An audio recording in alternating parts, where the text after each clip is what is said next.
อยู่แล้วอยู่แล้วบล็อกแล้วขัดปลาปลานะบนเที่ยงปลานะมันแดนใดในเรื่องเราเนี่ยถ้าเสือปลานะป่านนี้แลนใดแล้วโอ้ย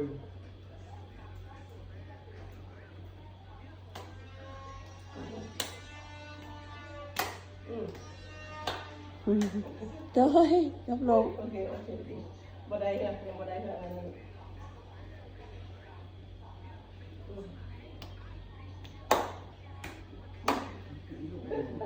ยันไงตั้งrồi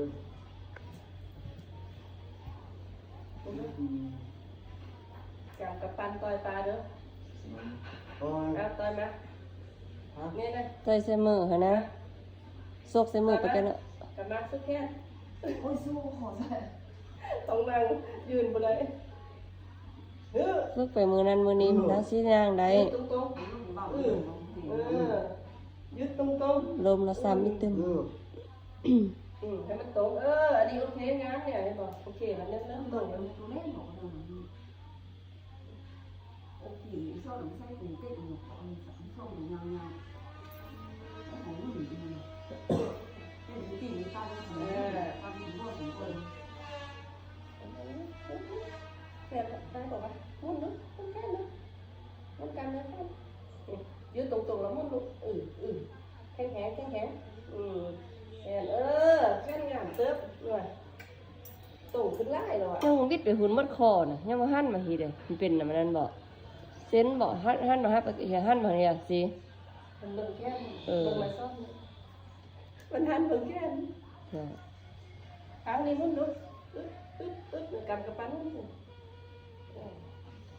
เป็นเหมือนเส้นหอด สีข้าวนอนตะข้าวเลยเลย ต้องบอกว่าเบิ่งกระดูกฝั่งนี้เหมือนดูเบิ่งโซ่เข้ามาเพราะว่าเท่าไรคือเก่าข้างนี้นะเหมือนปีซิแม่บ้านมันยืดออกจากกันล่ะ ตอนนั้นให้ขึ้นสูงไล่อันพ่อว่าให้เห่าไปให้หม้อเบิ่งให้มันพิษลูกได้ข้างฟังเหมือนซอยนี่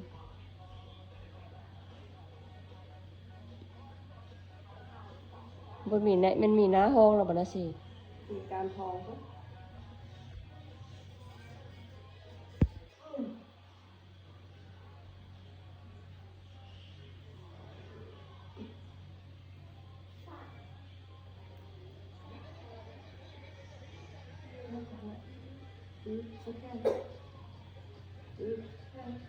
เก่งแค่ว่าน่ะเก่ง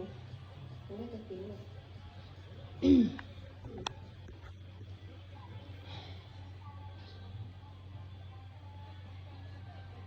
เมื่อยคนซ่อน